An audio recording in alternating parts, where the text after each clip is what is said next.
Que Dieu nous bénisse. Nous nous retrouvons pour reprendre cette petite étude qu'on est en train de faire. Le matin, Aladi a demandé que la réunion soit complètement différente. Et elle a été complètement différente. C'est vrai, non? Et c'est vrai. Dieu sait pourquoi. On va prier. Notre Père Céleste, nous avons des frères qui sont en ligne. Nous prions que la ligne soit fluide afin qu'ils puissent suivre aussi. Et nous qui sommes ici également, ouvre notre esprit, notre intelligence. Parle-nous. Tu envoies ce message pour que nous puissions sortir du chemin de la religion. C'est ainsi que tu l'as appris à Israël quand ils sortaient de l'Égypte. Il y avait un chemin tout droit qui leur permettrait seulement 2, 3, 4 jours d'arriver en Palestine, là où Abraham, là où Isaac et Jacob ont vécu. Mais tu leur as tracé un nouveau chemin, un chemin difficile, avec la mer rouge devant eux, de sorte qu'il n'y a que toi ceux qui puissent faire quelque chose pour leur permettre de passer. Et tu n'as pas laissé non plus l'Égypte à la maison. Tu as encore tourné le cœur de Pharaon, qui a mis toute son armée derrière pour les poursuivre, pour rendre la situation encore plus difficile. Pour les hommes, c'était difficile. Mais pour toi, tu avais une voie pour relever ton nom, pour faire éclater ta gloire. Et tes enfants ont traversé la mer Rouge, tandis que les autres, ils ont péri. Ce soir, nous prions que la voie soit tracée pour nous. Parce que nous voulons marcher avec toi. Tu as donné ce message pour nous instruire que nous ne marchons pas dans le chemin de la religion, où notre intelligence et où l'intelligence de ceux qui prennent aussi cette réunion en cours, bénis-les, bénis chacun de nous. Il y a des malades, c'est vrai, relève-les, guéris-les. Tu vois, tout à l'heure, nous avons reçu un message assez difficile de notre frère. Mais nous comptons sur toi pour pouvoir, Père Tout-Puissant, assumer jusqu'au bout. Sois loué, glorifié, au nom de Jésus-Christ. Amen. Amen. Notre frère Blake était là, a appelé le frère Animel et puis le frère Kwasi. Voilà, le frère Kwasi. Comme je les avais demandé de le suivre comme il a époux avec eux, il leur a confié quelque chose d'assez lourd, c'est vrai, mais Dieu s'occupera de ça. Amen. Dans le poursuite, nous voyons que notre petite étude est restée sur le divorce plutôt que sur le mariage. Avec les questions sont venues. On va repartir un peu sur le mariage, puis on va revenir sur le divorce, sur les questions que vous avez posées. Je crois qu'on a reçu à peu près 9 ou 10 questions. Seulement que toutes les questions aboutissent toujours à la même réponse, au même problème. C'est la même problématique. La même thématique pour chacune des questions qui a été posées. Vous allez voir tout de suite, on va le lire. Et puis, je me suis rendu compte qu'on n'a pas posé les questions parce que ça nous concerne, ça concerne les autres. Toutes les questions qu'on a posées, je ne crois pas que ça nous concerne, ça concerne d'autres personnes. On dit, et ça, et les frères qui sont dans ça, et les frères qui sont dans ça. Alors qu'on devait poser les questions qui nous concernent, nous-mêmes en personne. Comme je disais jusqu'à ce matin ou la fois dernière, quand on parle des femmes, c'est les hommes qui répondent. Au lieu de laisser les questions les des femmes, c'est les hommes qui sont complètement emballés dans les questions de femmes. Désormais, on a laissé les questions de femmes de côté, laisser les femmes régler leurs problèmes.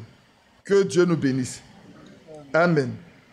On va prendre Hébreux 13, le verset 1 au verset 4, et puis on va les lire dans la Genèse 24. Pour revenir un peu sur le mariage, je lirai 2 petites choses. Une chose dans les noces de l'agneau de Frère Branham, et puis quelques parties que vous connaissez déjà bien dans la prédication pour les jeunes. On va revenir aux questions pour terminer avec les questions qui ont été posées. Dans Hébreux 13, je lis le verset 1. Persévérez dans l'amour fraternel.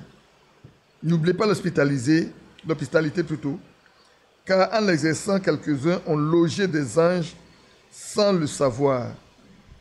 Souvenez-vous des prisonniers comme si vous étiez aussi prisonniers, de ceux qui sont maltraités comme étant aussi vous-même dans un corps. Que le mariage soit honoré de tous, Et le lit conjugal exempt de ce car Dieu jugera les débauchés et les adultères. Amen. Dans Genèse 24, on va lire d'abord le verset 24, 25, 26, 27. On va certainement lire également le 32, et puis on va sortir par aller au 40 et venir vers la fin. Mieux vaut lire après le verset 22. Quand les chameaux eurent fini de boire, c'est après la prière de Éléazar, hein, l'homme prit un anneau d'or du poids d'un demi-cycle et 2 bracelets de poids de 10 cycles d'or. Et il dit, de qui es-tu fille?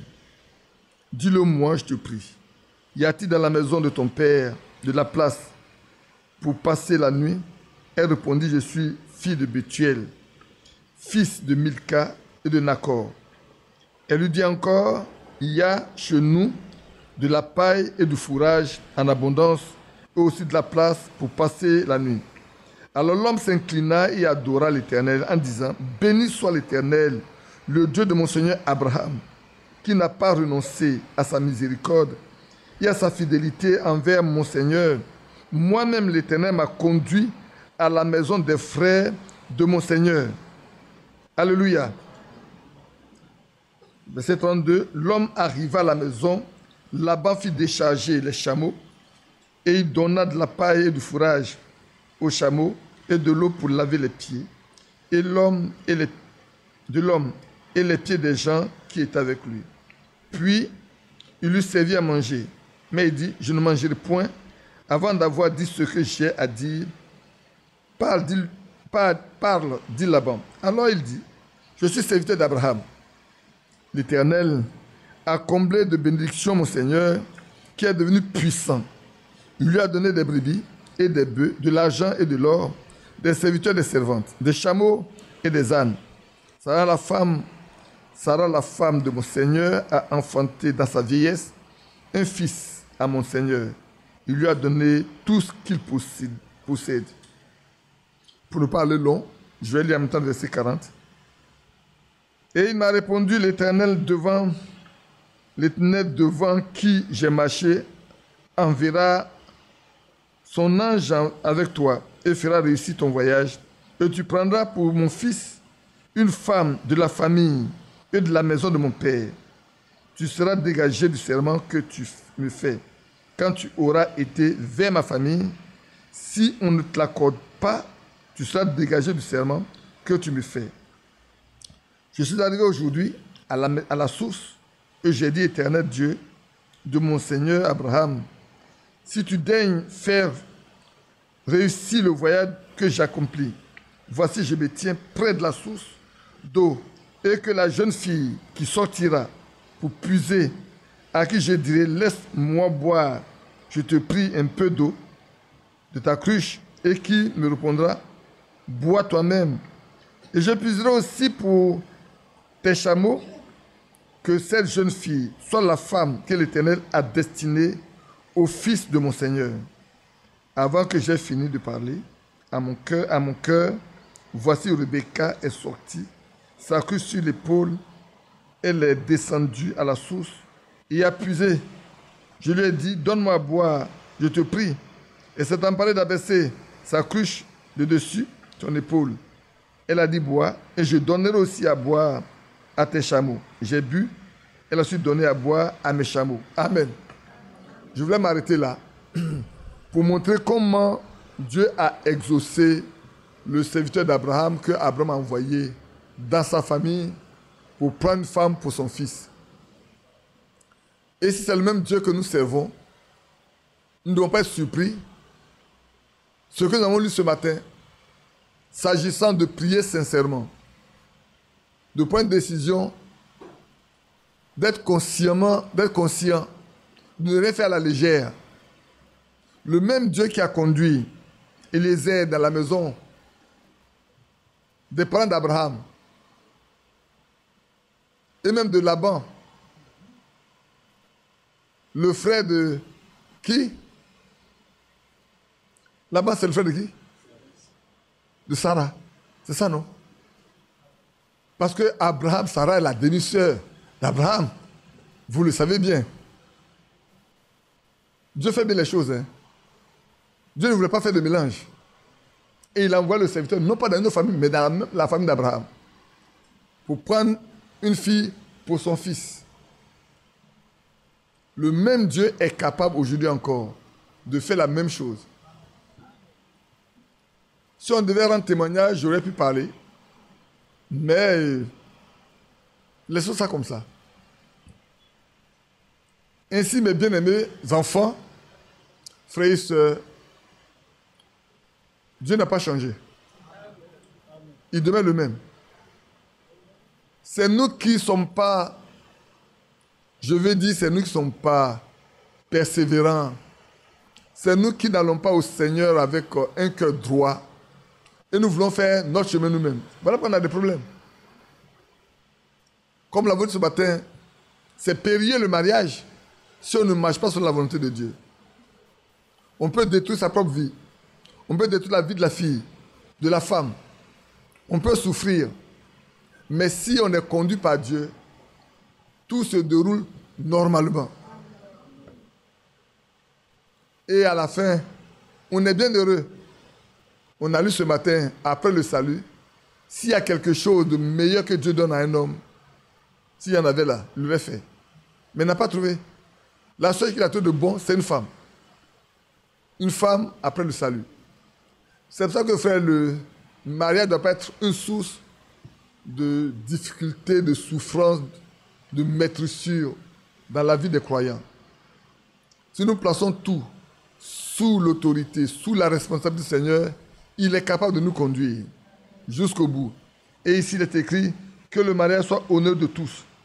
Et le lit conjugal exempt de tout souillure, car Dieu jugera les débauchés et les adultères. C'est tellement important, ce petit passage qu'on voit là.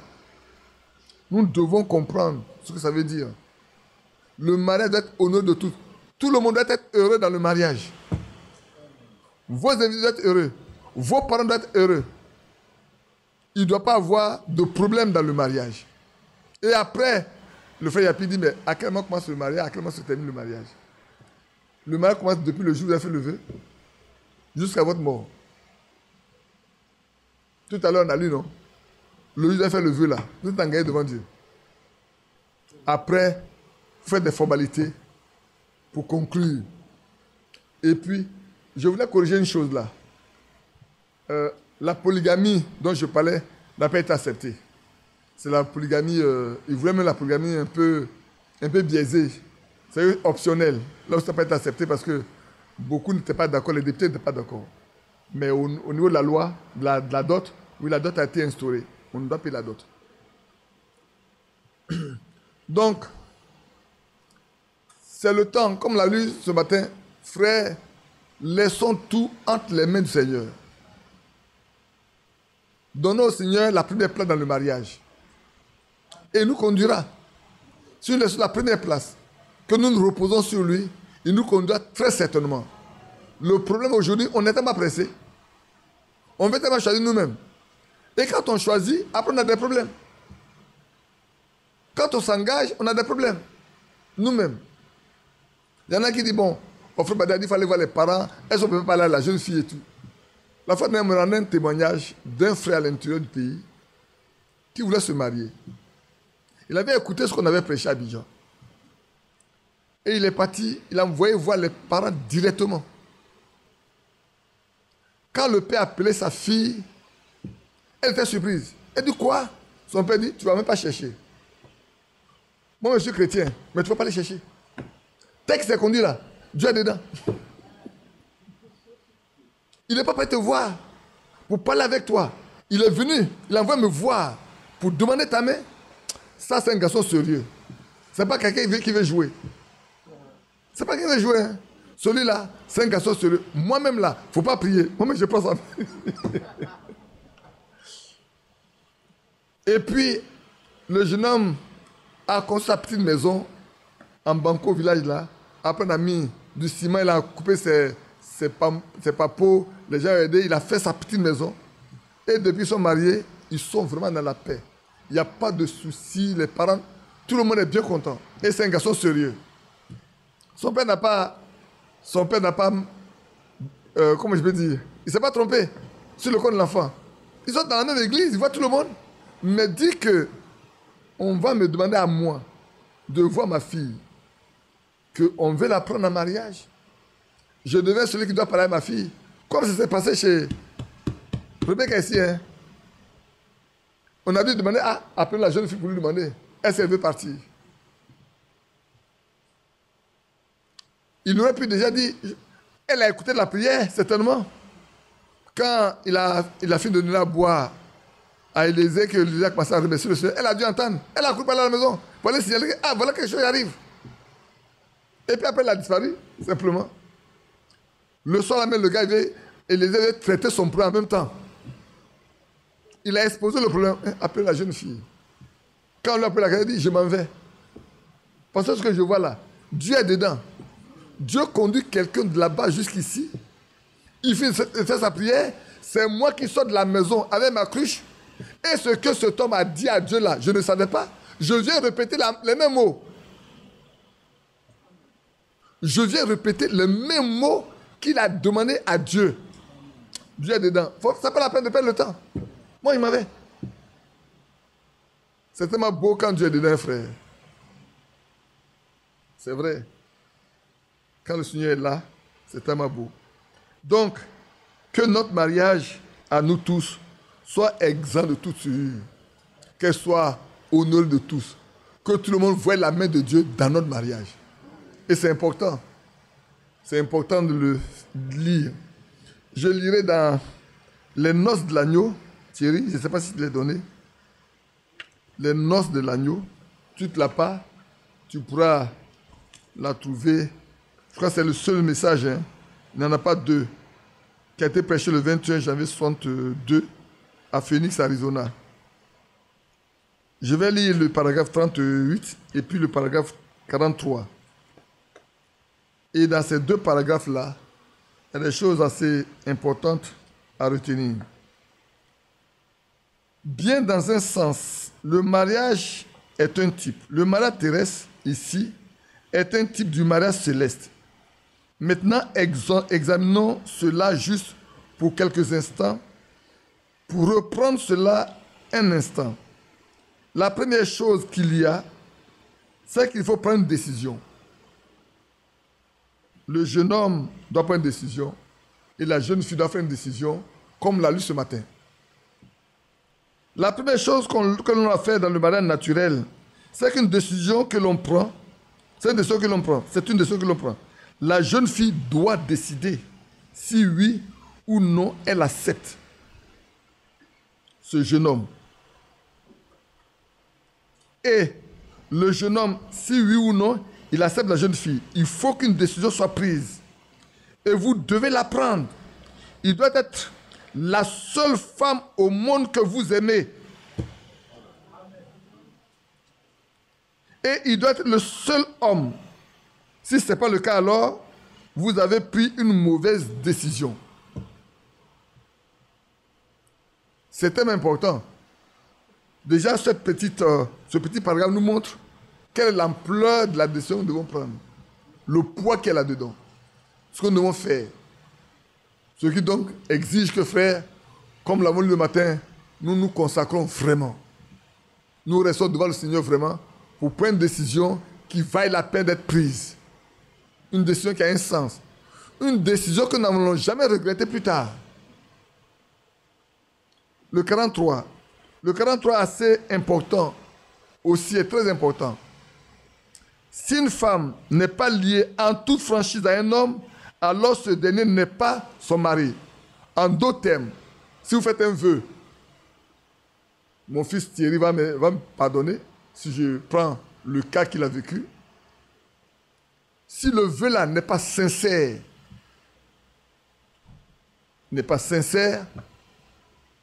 devant Dieu, il n'y a pas de vœu.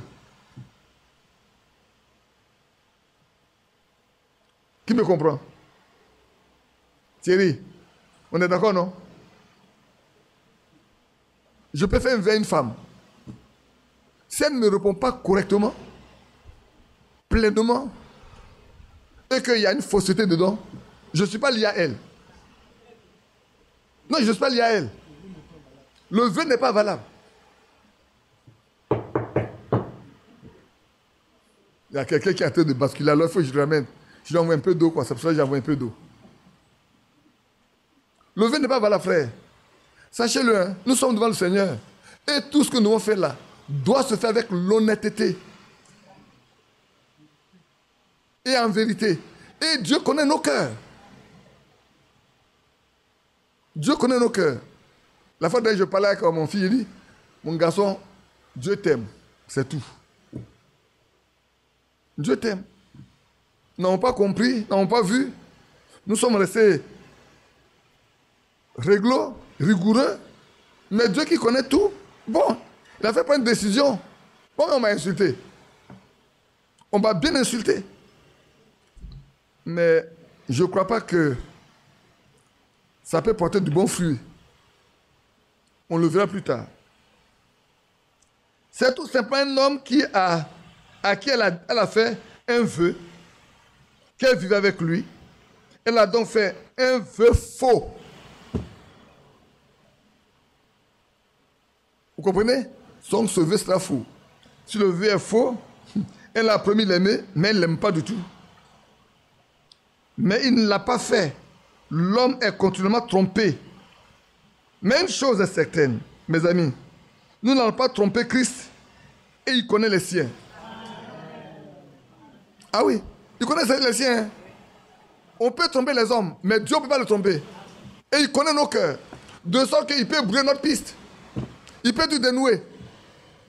Quand c'est son fils à qui te fait cela, il va trouver un moyen pour te mettre de côté, pour libérer son fils. Parce que si on rend un tel mariage demain, c'est trop compliqué. Quand vous avez conclu, c'est trop compliqué, vous ne pouvez pas briser. C'est trop compliqué. Mais Dieu prend l'appel lui-même de faire son travail. Que Dieu nous bénisse. Laisse-moi lire le 44 pour joindre. Mais vous voyez, en premier lieu, on prend une décision, ensuite l'engagement, après cela la promesse, et enfin la cérémonie du mariage. Et c'est en ce moment que l'épouse prend le nom de l'époux. Elle ne porte plus son propre nom, elle prend le nom de l'époux. Amen. Je sais, je ne sais pas s'il faut que je lise encore. Ici, je devais dire sur le matin, je ne l'ai pas dit, mais mes soeurs, mes frères, évitez de manger du chewing-gum au moment de la réunion. Il y en a qui prennent l'argument qu'ils ont sommeil. Si vous craignez Dieu, vous ne pouvez pas mâcher du chewing-gum quand vous êtes en train d'écouter la parole de Dieu. Ce n'est même pas propre. Ce n'est même pas sain. Ça, vous devez le savoir. Et puis évitez également de vendre ici, de faire du commerce. Comment vous voulez que les gens vont vous regarder et dire, ah, c'est un Dieu, vous faites comment? Et vous aussi, vous s'asseoir là pour vous faites du commerce. Hein? Priez ne pas faire du commerce. De l'autre côté, je me suis battu, même si je n'ai pas été compris, je ne voudrais pas qu'ici on fasse du commerce. Considérons que c'est notre lieu d'adoration et quand nous sommes là, le Seigneur vient. Bien-aimés frères, laissez-moi vous lire une chose ici. Je ne sais pas si je peux le lire ici. On ne peut pas, après le culte, aller dans la rue pour échanger les paroles insensées l'un avec l'autre ou se comporter de la sorte. Voilà, une fois on finit le culte là, ce qui m'intéresse, me vendre. C'est que dans ma tête, je n'ai rien tenu dans ma... Pour moi, le culte n'a qu'à sortir, puis les frères là, venez acheter. Voilà l'objet. Dans ton cœur même, c'est aller vendre là qui t'intéresse. Alors arrêtez ça. Si je viens voir, je vous trouve ça là-bas, je viens même dans ma maison et manger. On dit on ne va pas. Toi, tu as mangé pour vendre. Moi, j'ai fait un plan pour gagner chez moi et manger. Et ma chaud. Donc, ne venez pas vendre ici. S'il vous plaît. Ne vendons pas. Parce que si on prend la mauvaise habitude ici, le jour où on aura le culte, le temps, le lieu, ça sera la même chose. Dès qu'on sort là, vous êtes en train de vendre. Vous allez inviter les païens à venir vendre. On ne veut pas de ça. Que ça soit bien compris. Une bonne fois, frère. Soyons des chrétiens et des chrétiennes.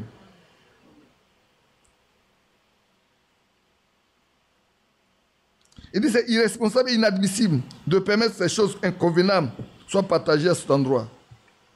Ce n'est pas acceptable pour des chrétiens. Encore moins pour des gens qui veulent aller être enlevés et aspirer à servir Dieu et à se tenir à ses côtés. Prenons garde, frère, dans nos propos, après les réunions, les choses dont on parle. Parlons des choses qui concernent la vie éternelle. C'est important, frère. Entretenons-nous des choses que nous avons entendues. Comment ça peut, moi, m'édifier? Peut-être ce que je n'ai pas compris, frère. Ce qu'il a dit là-bas, il y a ça que je n'ai pas compris. Ah, moi, j'ai compris comme ça. Maintenant, ça pose un problème. On pose des questions pour que ça soit répondu pour nous tous. Et ça, c'est important. Maintenant, pour le mariage, permettez-moi de lire quelques éléments ici. Un jeune homme devrait remplir les années de sa jeunesse avec d'autres choses plutôt qu'avec de telles pensées, le passé de femme. À moins que le temps soit venu où l'on peut réaliser la chose et la concrétiser. En d'autres termes, un jeune homme doit s'occuper d'autres choses que des preuves de mariage aussi longtemps qu'il ne remplit pas les conditions pour se marier. Sinon, il va fatiguer son âme pour rien. Il va fatiguer son esprit. C'est ainsi qu'il y a beaucoup de jeunes gens qui vont regarder les films pornographiques dans leur vie comme dans les portables cachés. Mais si vous le faites là, vous faites du mal à qui? À vous-même. Et Dieu vous voit. Dieu sait. Donc évitez les choses sales. Vivez proprement, saintement. Ce matin, on a parlé d'être irréprochable. Que Dieu veut des hommes irréprochables. Que nous marchons de manière irréprochable. Frère, ce n'est pas parce qu'on va te reprocher des choses qui sont importantes, mais quand Dieu peut te reprocher des choses, c'est plus grave. Quand un frère ou une soeur peut te faire des reproches, ce n'est pas moindre. Mais si ces choses-là sont aussi prises en compte par Dieu lui-même, alors ça devient très grave pour chacun de nous.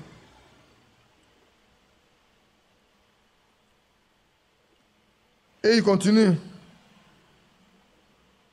Sinon, il se met lui-même en difficulté jour et nuit et se donnera du mal et se vêtira sans savoir comment il pourra maîtriser ses pensées.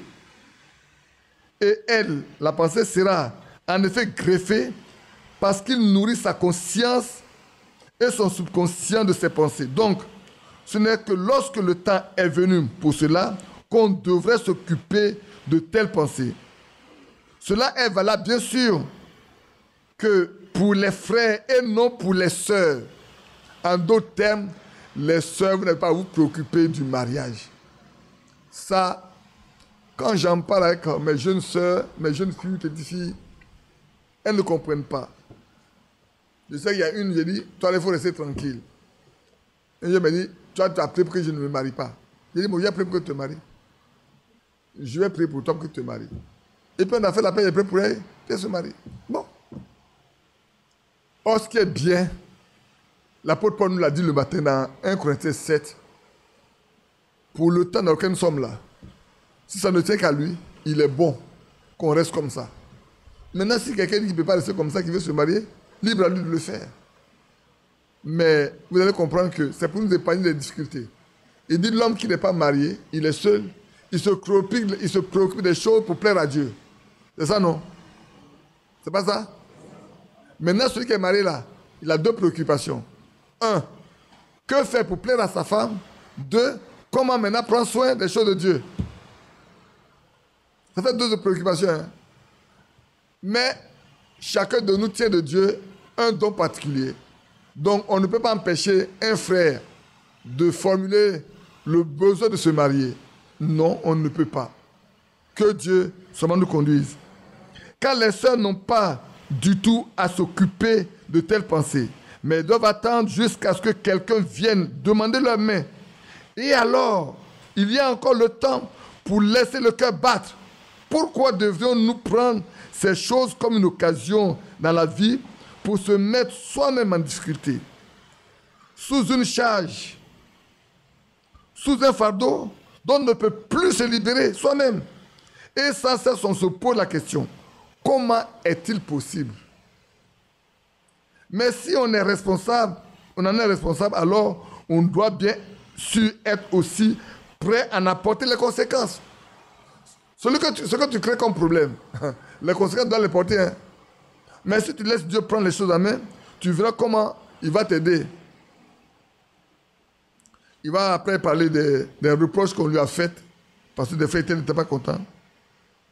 Mais déjà, une promesse qu'un homme croyant donne n'est pas une chose que l'on peut donner aujourd'hui et reprendre demain. Notre oui devrait être, dans tous les cas, un oui. Et avant de pouvoir dire un tel oui, il faut que la certitude soit là. On ne le peut pas dans un premier temps jusqu'à ce qu'on en ait parlé avec son père et sa mère. Là encore, vous voyez, mon frère, ton père et ta mère et toi, vous devez en parler d'abord. Avant d'en parler aux anciens de l'Église, la certitude doit déjà être dans votre cœur. Mais alors ceci ne peut arriver qu'après avoir prié assidûment et que cela soit devenu pour vous une nécessité et une préoccupation et que vous savez que le temps est là et quand vous avez rencontré quelqu'un dont vous ressentez avec certitude, c'est avec elle que je veux vivre, alors la conviction est en vous, autour de vous et aussi dans la personne concernée. Ce n'est pas une tentative, un tâtonnement, une sensation, mais une union venant de Dieu. Amen. On sent que ce qu'on veut faire là, Dieu est dedans. On est certain. On a la certitude. On n'a pas fait des songes pour aller influencer quelqu'un. Il y en a qui ont fait 2 ou 3 songes. Dieu m'a montré que tu es ma femme. Hein? On ne laisse même pas le temps à la jeune fille d'aller prier. Il ne faut pas t'en faire. Dieu est dedans. Hein? Dieu est dans le mariage. Et il y en a qui sont là pour appuyer. Quand on envoie les serviteurs de Dieu, le mariage, là, Dieu est dedans. Hein? Ah, Dieu est dedans. Alors, quand c'est comme ça, qu'est-ce que vous voulez que la jeune fille décide? Une fois qu'elle dit non, on dit qu'elle est rebelle. Qu'elle ne court pas les conseils. Et si demain, dans un mariage, on ne veut pas organiser ce mariage. Ça, moi, je l'ai vécu hein, dans l'église. Il y a des frères pour lesquels j'ai dû prendre leur mariage à main de bout en bout. Parce qu'ils ne se sont pas soumis à ce que les gens veulent. Et là, on ne veut pas faire de leur mariage. J'ai vu le cas d'Amédée. Son mariage, c'est moi celui qui a pris sa main.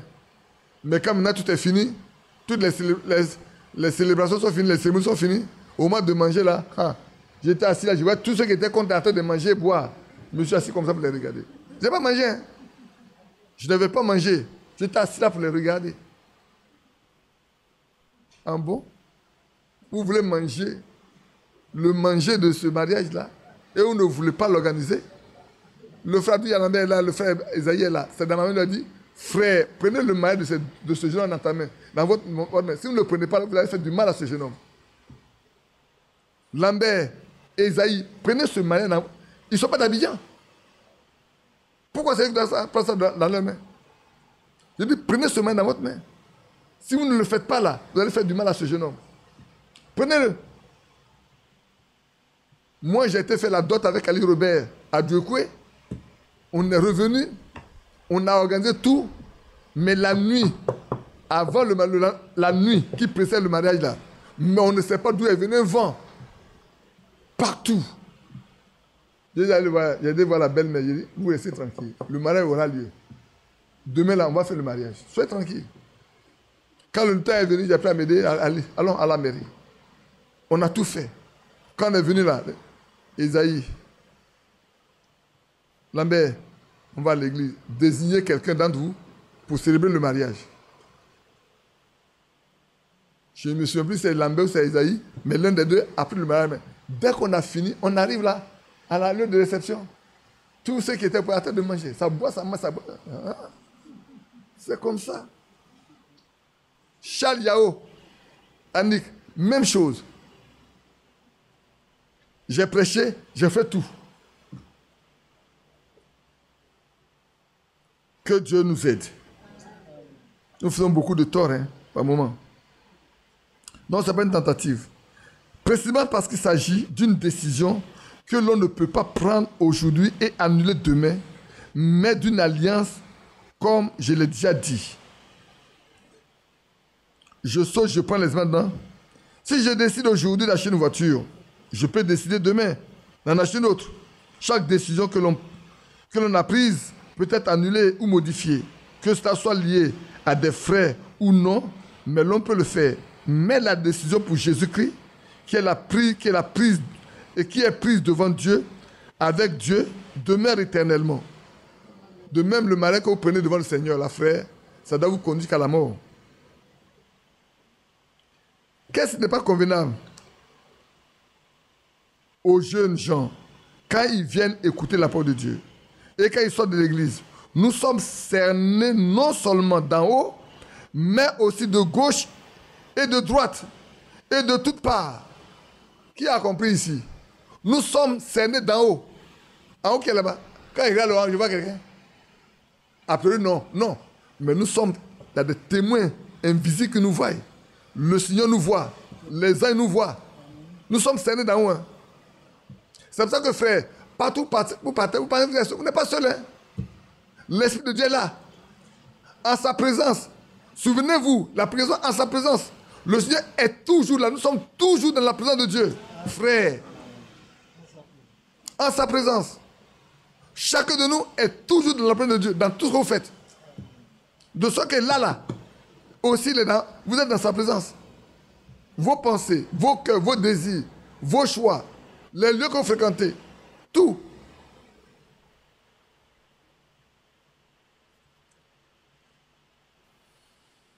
Nous sommes cernés non seulement d'en haut, mais aussi de gauche et de droite, de toutes parts. Pendant les jours où les frères étaient ici, j'ai dû subir les reproches qui m'ont été faits de ce que 19 jeunes gens, parmi nous, toutefois pas d'ici, se sont comportés d'une manière peu convenable, même dans cet endroit. Ce n'est pas facile pour nous, comprenez-nous, notre chers jeunes gens, nos chers jeunes. Vous êtes la génération que Dieu a aussi appelée et aimée comme nous, et comme la prochaine, en fait, je vais parler de la prochaine génération. Mais dans la maison de Dieu, il faut que la crainte, le respect devant Dieu, devant sa parole règne, ainsi que pour tout ce qui est en rapport avec elle. On ne peut pas, après le culte, aller dans la rue pour échanger des paroles insensées. Ça, j'ai déjà lu. Laissez-moi regarder ce que je peux dire encore sur le mariage. Thierry, je suis à la page 10.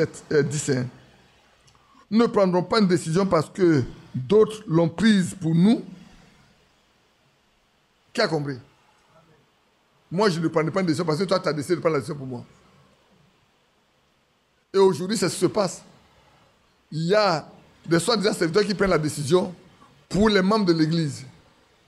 Et ils obligent les membres de l'Église à prendre ça. Je regarde bien ma soeur Lucie, le jour où on lui a proposé un mari. C'est ça, non? Et qu'elle a refusé, on dit c'est parce que Badi a dit que les veuves ne doivent pas se marier. Oui. Comment elle a refusé? Elle est veuve. Ce n'est pas que l'homme lui-même, on lui impose un mari.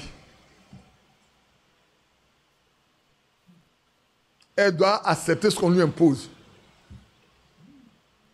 Je ne veux pas prendre la décision parce que vous prenez la décision pour moi. Je ne peux pas la prendre. Vous prenez la décision, vous la prenez pour vous. Laissez-moi prendre ma décision. Puisque dans le foyer, là, ce n'est pas vous qui allez vivre après. Hein.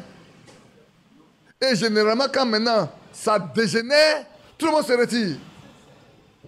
On ne voit plus personne. Les promoteurs du mariage disparaissent. On te laisse, toi seul, il faut prier. Ah, ils ont raison, parce que tu as accepté. Au début, la s'il avait dit non, il n'avait pas te dit de prier. Tu as accepté. Je reprends. Nous ne prendrons pas de décision parce que d'autres l'ont prise pour nous. Mais ici, deux prendront une décision et sauront. Si ceci est le chemin de Dieu pour moi, alors personne ne pourra nous empêcher.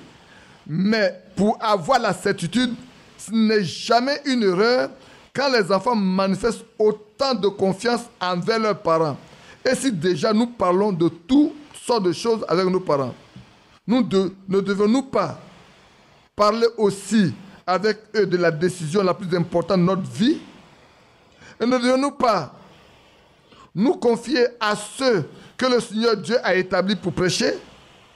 Si nous voulons être ou devenir une assemblée sur laquelle demeure la bénédiction de Dieu en abondance, alors ces choses aussi doivent être mises en ordre et trouver leur place, afin que personne n'ait sujet de s'achoper sur quoi que ce soit, mais que parmi nous règne une parfaite harmonie. Et naturellement, il est nécessaire que nous soyons des modèles et que nous vivions en exemple pour nos enfants. Et Dieu nous accordera pour cela sa grâce en abondance. Amen.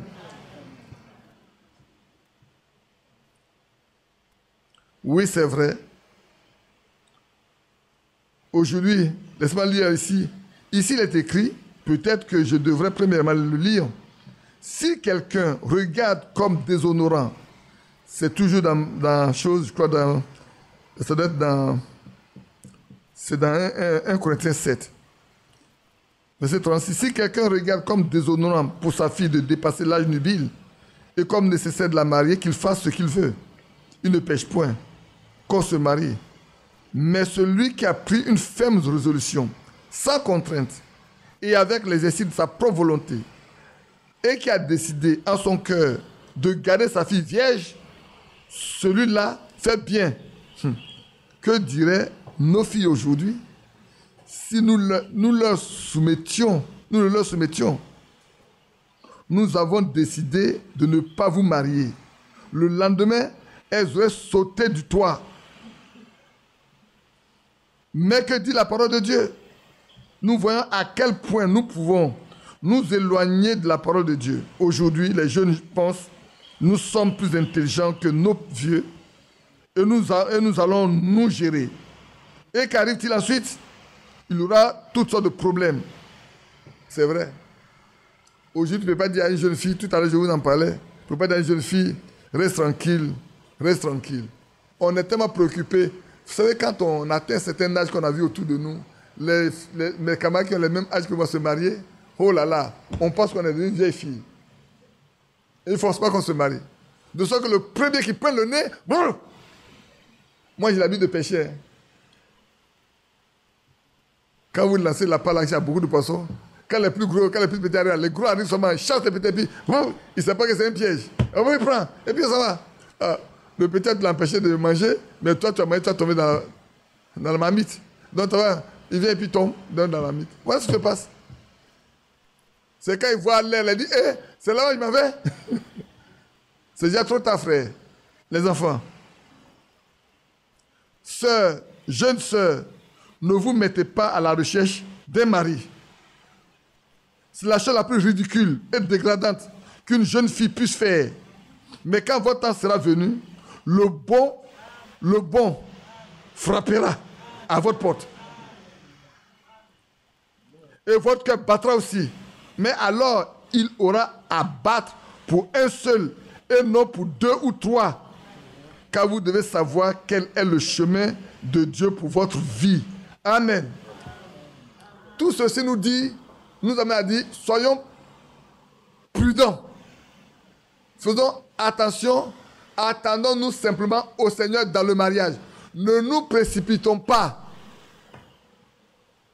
Même la première offre qui arrive là, rien ne dit que c'est pour Dieu. Celui qui arrive là, il y en a qui vont, ils ne prient pas beaucoup, hein, et puis ça va. Dès qu'ils ont vu ton nez, ils ont vu ta forme, ils ont vu ta taille, ils disent, ah c'est cela, je la prends. Ils ne cherchent même pas à savoir si tu es converti. Je dis vrai, je ne mens pas. Je dis vrai. Souvent, on ne cherche même pas à savoir si elle est convertie. Ma fille Victorine, écoute, demandez-lui combien j'ai balayé avant que Jean-Marie n'arrive. Ma fille Victorine, écoute, demandez-lui combien j'ai balayé avant que Jean-Marie n'arrive. Avant que Jean-Marie n'arrive là. Combien j'ai balayé. Elle n'était pas encore convertie. Et puis tout le monde la voit, c'est la fille de Badi, on va la prendre. Moi-même. Moi, je connais ce qui est à côté de moi là. Et puis elle te laisse partir, elle va te fatiguer. Non. Frère, le mariage ne convertit pas. Hein. C'est la conversion qui amène au mariage. Vous ne partez pas une femme qui n'est pas convertie. Vous devez prier jusqu'à ce qu'elle soit convertie. Vous avez beaucoup de problèmes. Hein? Vous avez beaucoup de problèmes. Peut-être le premier jour, c'est le fruit du mariage, c'est bon, c'est bon. 1 mois, 2 mois, 3 mois, 4 mois. Et puis, il dit quoi même? C'est comme ça, mais il dit quoi même? Toi, tu dis quoi même? Tu n'as pas vu quand tu venais là? Tu n'as pas vu? J'étais comme ça. Quand il était chez mes potes, on disait, oh, quitte là-bas, ouais.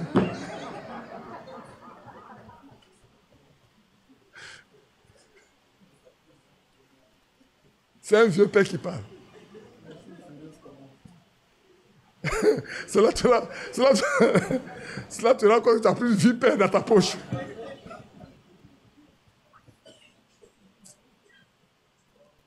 Soeur, viens prier. Il faut prier toi seul.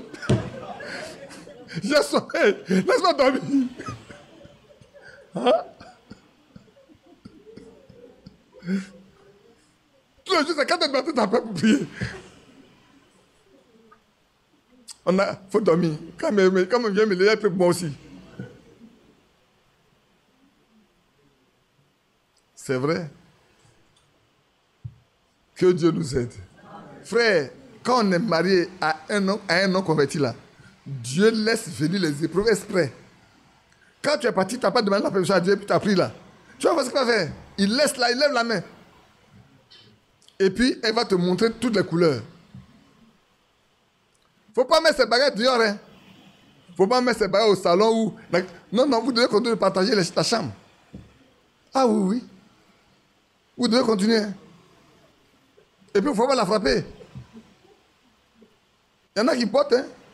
La fois dernière, on a botté une là. On l'a botté encore. Mais c'est vrai. Ça fait pitié, frère et soeur.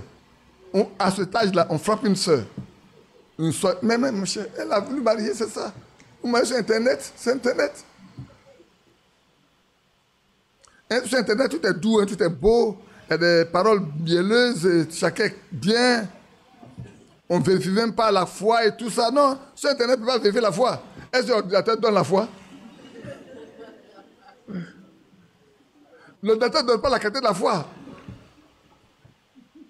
Facebook, Telegram, Instagram, LinkedIn. Et puis on change. Oui, les paroles d'amour. La parole d'amour, oui, ma chérie, d'accord, tu vas voir. C'est quand tu vas. Ce n'est pas le lieu de faire rire, mais c'est pour vous démontrer comment ça se passe. C'est vrai, hein? Toi aussi. Il faut me laisser dormir, ouais. Quand tu venais là, tu n'as pas vu? C'est vrai, tu penses que je ne suis pas converti. Je ne suis pas soumise. Toi, tu aimes? Est-ce que toi, tu aimes? C'est moi qui ne suis pas soumise. Quand tu as aimé moi, c'était soumise. Comme si sa soumission est liée au fait qu'on l'aime. Ou comme si l'amour est lié au fait qu'elle soit soumise. Non, les deux sont indépendants. Hein? Femme, soyez soumise à votre mari en toutes choses. Mari, frère, écoutez bien. Comme dans le Seigneur, comme au Seigneur. Frère, écoutez bien. Mais quand on en parle là, ça fait rire, mais c'est grave. On nous demande de mettre notre amour au même niveau que le Seigneur manifeste pour son Église. On te demande d'avoir un amour qui est quasiment équivalent, pour parler comme ça, à ce que le Seigneur éprouve pour son Église. Pour laquelle il s'est donné. Il a donné sa vie pour elle. En d'autres termes, toi, tu dois aimer ta femme de sorte que, quelles que soient les circonstances, quel que soit ce qu'elle est, tu dois mourir pour elle. Tu dois tout donner pour elle. Maintenant, toi, femme, toi, comment on te dit? De manière que l'Église se soumette entièrement à Christ, ta soumission là, on doit pouvoir mesurer ça. Dès lors où ce n'est pas au même niveau, tu as échoué. Autant l'homme a échoué, autant la femme a échoué. Je ne sais pas si vous comprenez. Autant l'homme échoue quand il n'arrive pas, autant la femme échoue quand elle ne peut pas. Et on a lu la fois dernière, donnez à César ce qu'il y a à César, donnez à Dieu ce qu'il y a à Dieu. Si vous ne pouvez pas faire les choses que Dieu vous dit de faire, vous avez échoué. Quand le Seigneur dit c'est ça que vous devez faire, quand vous ne pouvez pas le faire, vous ne le faites pas là. Vous péchez. Je ne sais pas si on se comprend bien. Dès lors où vous ne voulez pas faire là, vous péchez. Or, le péché n'amène pas au ciel. Le péché est une rébellion contre Dieu. Et c'est ça qui est vrai. C'est ça qui est pénible, frère. Donc quand on parle du mariage, apparemment ça a l'air très simple, mais c'est quand on rentre dans la vie du mariage qu'on voit les exigences de la Bible par rapport au mariage. Et là, on est solitaire. Hein. On est vraiment solitaire. Le seul compagnon qu'on peut avoir, c'est Christ lui-même. Le seul compagnon, c'est lui. Mais si on a laissé déjà Abraham à côté, et qu'on a Marcori, il ne sera pas avec nous à Marcori. Parce qu'on a laissé Abraham à côté. Là, on est solitaire, là. Bon, vous qui êtes en ligne, qui allez écouter, Abraham à côté, c'est quelque part, jamais chez nous ici. Et puis, Marcori, c'est quelque part où il y a les Blancs habitent beaucoup là-bas. Le nom de Marcori, c'est le nom d'un Blanc. C'est le quartier qui appartient à un Blanc, Marcori. C'est son terrain. Le jour, un de ses petits fils est venu réclamer la propriété de son grand-père, de son arrière-grand-père, ça sera difficile pour la Côte d'Ivoire. On doit lui reverser beaucoup d'argent. Non, frère, faisons tout pour que le Seigneur soit toujours avec nous dans notre décision de mariage, dans notre manière de marcher, dans notre vie chrétienne, qu'il soit toujours avec nous. Le Seigneur a dit, je ne suis pas seul, car je fais toujours ce qui lui est agréable. Et nous également, si nous voulons qu'il soit toujours avec nous, faisons toujours ce qui lui est agréable, frère. Et encore plus dans le mariage. Si je veux continuer, on ne va pas répondre à vos questions. Mais je pense que vous avez ces brochures, vous pouvez les lire. Les noces de l'agneau, Thierry les mettra également, le mettra également sur la plateforme. Il fait tellement bien. J'ai regardé, il y a beaucoup de brochures ou même de prédications qu'il a mis là. Pour que ceux qui veulent lire, frères, sœurs, voulez-vous connaître le message? Est-ce que vous voulez connaître le message? Mais lisez, écoutez. Lisez, écoutez. Je ne dis pas que vous allez tout comprendre, tout connaître, mais au moins ça va vous susciter des questions que vous pouvez poser. Alors on peut ensemble prier et chercher à apporter des solutions aux questions que vous posez. Que Dieu nous bénisse. Alors le matin, alors retournons dans 1 Corinthiens 7. Je pense qu'on a vraiment évolué. Maintenant, en partie, on a répondu avec le paragraphe 44, 43 des notes de l'agneau à ce qui peut être faux dès le départ dans les vœux du mariage. Et quand, dès le départ, c'est faux, Dieu le sait. Si l'autre partie est très sincère, Dieu ne permettra pas qu'il tombe dans les pièges du diable. Alors, la question qu'on a posée le matin et que beaucoup ont posée, je la pose ici. Question numéro 169. 1 Corinthiens chapitre 7, verset 15. C'est le verset 15 là, hein? Si le non-croyant se sépare, qui se sépare? Le frère ou la sœur ne sont pas liés dans ce cas-là. Dieu nous a appelés à vivre en paix. C'est ça, non? C'est la question là. Est-ce que, comme on n'est pas liés, on peut se remarier, on ne peut pas se remarier? C'est ça la question. Alors, voilà les questions qui ont été posées. Je voulais savoir, dans le cas d'un couple où le mari est un frère, s'il se sépare de la femme non croyante, peut-il se marier avec une sœur? D'abord, il s'est séparé, la femme non croyante. C'est lui qui s'est séparé. Dès qu'il se sépare, la femme là, qu'elle soit croyante, soit pas croyante, il va l'exposer à l'adultère. Donc lui n'a pas le droit. On va le répondre tout de suite. Donc je lis les questions que vous voyez. Aussi sa femme qui l'a quitté peut également se remarier. Mais déjà, le fait de quitter son mari, c'est même mal fait. Le fait de quitter son mari, c'est mal fait. Et aller se marier encore, c'est encore grave. Quand on a lu un frère, a dit, mais donc dans la Bible, en réalité, là, il n'y a pas de possibilité de divorce. Mais le Seigneur a répondu à ça, non? Il dit, il y a une seule possibilité, une et une seule. Je vais la définir. C'est dans Matthieu 19, là. Allons voir dans Matthieu 19.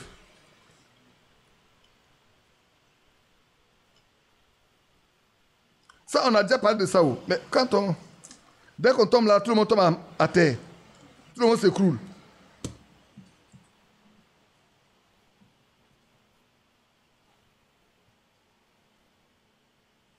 C'est le verset 9. Mais je vous dis que celui qui répudie sa femme, sauf pour fornication, j'aime bien ce mot parce qu'en anglais c'est très clair, fornicator. C'est fornication, ils ont la même infidélité, ils ont même... Non, sauf pour fornication. Qu'est-ce que c'est que la fornication? Une fille non mariée qui a des relations avec un homme. Une fille non mariée qui a des relations avec un homme. Des relations amoureuses d'un homme. Elle fait la fornication.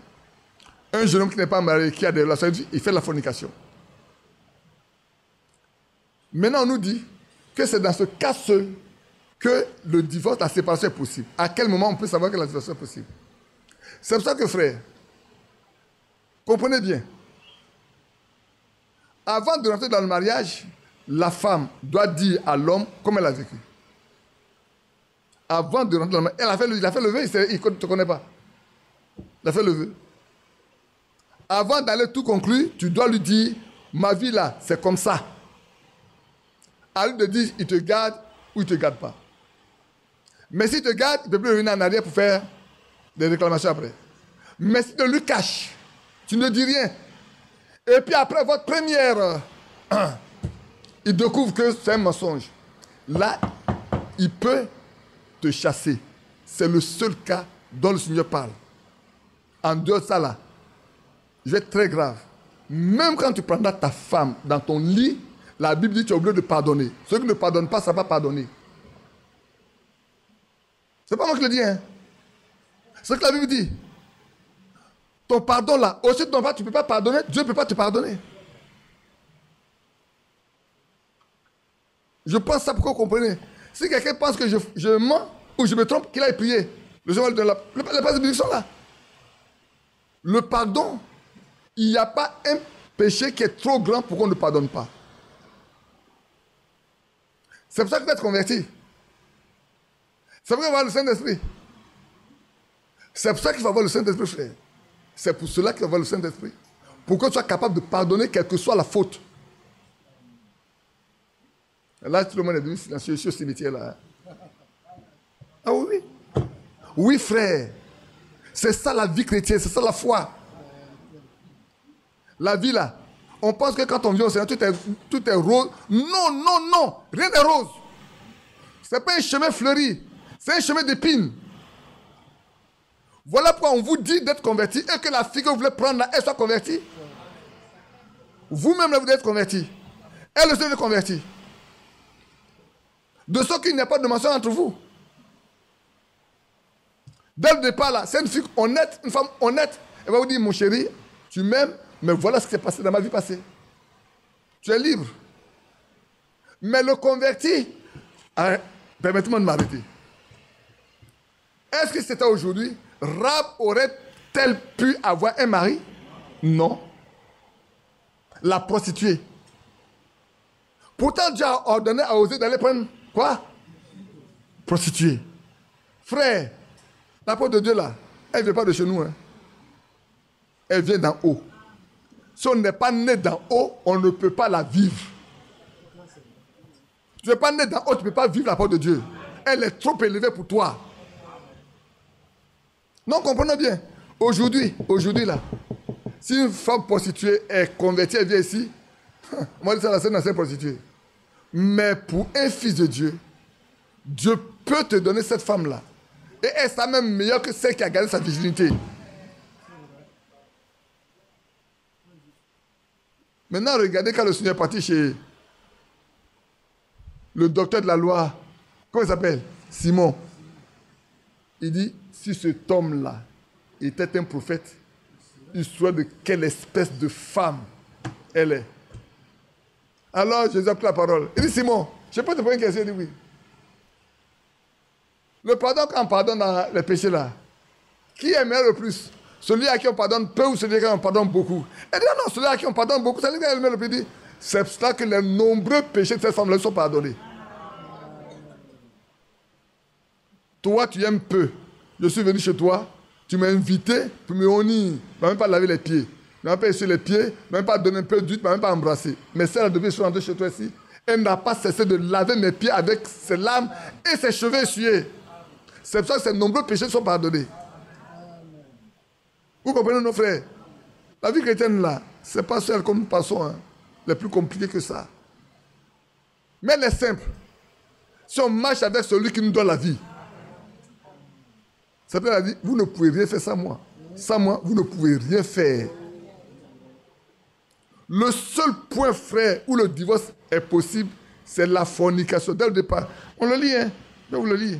Il dit, il leur répondit, verset 8. C'est à cause de la dureté de votre cœur que Moïse vous a permis de répudier vos femmes. En d'autres termes, si vos cœurs n'étaient pas durs, méchants, Moïse n'aurait pas eu le droit de vous permettre de divorcer d'avec vos femmes. Pourquoi? Au commencement, il n'était pas ainsi. Nous, frères, on ne s'arrête pas à Moïse. On va au commencement. Au commencement, là, qu'est-ce qu'elle va faire? Adam l'a divorcé? Au commencement, allez au commencement. Au commencement, qu'est-ce qu'elle a fait? Elle a péché avec Satan, avec le serpent. Est-ce que Adam lui a dit, je te chasse? Non. Il a gardé. Parce qu'il ne peut pas l'abandonner. Et si vous êtes des fils d'Adam, vous êtes obligés de conduire comme Adam. Ah oui, frère. Quand je dis au commencement, là, il ne s'arrête pas à Moïse. Hein? Il a sauté Moïse, il a sauté Abraham, il a sauté Noé. Il est parti à Adam. C'est là au commencement. C'est là le commencement, frère. Le commencement, c'est là. On ne comprend pas. Mais, et maintenant je dis, mais, je vous le dis, je vous dis, que celui qui répudie sa femme, sauf pour fornication, et qui en épouse une autre, commet adultère. Là, on parle de qui? On parle de l'homme, on parle même pas de la femme, on parle de l'homme. L'homme qui fait ça là, qui a... Frère, ça doit résoudre toutes vos questions. Parce que toutes les questions, est-ce que l'homme, là, quand la femme est partie, il peut s'arrêter se marier? L'homme, là, quand la femme est divorcée, il peut aller se marier? La question, la réponse est ici. Lisez ici. La réponse est ici, c'est écrit ici. La réponse est là. Hein. Dès que tu fais ça là, tu commets adultère. Et tu la pousses aussi à l'adultère. Alors, allons dans notre question de Romains 7. Je lis les questions. Est-ce qu'un homme polygame qui donne sa vie au Seigneur doit laisser toutes ses femmes? Non. Ce n'est pas la conversion qui va chasser tes femmes. Il n'y a même pas de place de la Bible où dit que tu as chassé tes femmes. Si tu as été polygame quand tu viens, dans ton état de polygame, tu viens avec. Mais il faut avoir un cœur pour les aimer à égalité. Ah oui, il faut avoir un cœur. Écoutez-moi bien, frère. Je reviens à Éphésiens 16, Éphésiens 5. Je reviens à Éphésiens 5. Tu dois les aimer comme le Seigneur a aimé l'Église et s'est donné pour lui, pour elle. Toi aussi là, tes 20 femmes, tes 15 femmes, tes 10 femmes, chacun doit mériter l'amour que tu as l'un pour l'autre. S'il y avait un moyen, un baromètre pour mesurer, quand on met l'amour que tu as pour Marie, pour Julie, de Awa ou Fanta, on doit trouver le même degré d'amour. Oui, mais tu les as. Maintenant, avant là, tu peux aimer une autre et puis ne pas bien aimer une autre. Mais quand tu es au Seigneur, si tu es venu au Seigneur avec elle là, même si elles ne sont pas converties, hein, même si elles ne sont pas converties là, tu dois les aimer là, à égalité. Parce que c'est un exemple de la Bible. C'est un exemple de la Bible. Hein. Tu ne peux pas les chasser. Il ne faut pas trouver un argument. On a eu ce cas-là, quand on était encore jeune, il y a quelqu'un qui est venu. Le frère dit, mais il doit laisser une pour prendre. On dit non, il ne peut pas le laisser. Il les garde. Celle qui ne sait pas bien qu'il veut partir, c'est son problème. Et puis, un an, je crois, un an après, il y a une qui est partie. Elle fait la place à une autre, à l'autre. Mais il ne peut pas chasser. Il n'a pas le droit de chasser. Après un cas d'adultère commis par la femme ou l'homme, Dieu autorise-t-il la séparation, c'est-à-dire le divorce? Non. J'ai déjà répondu à ça, non.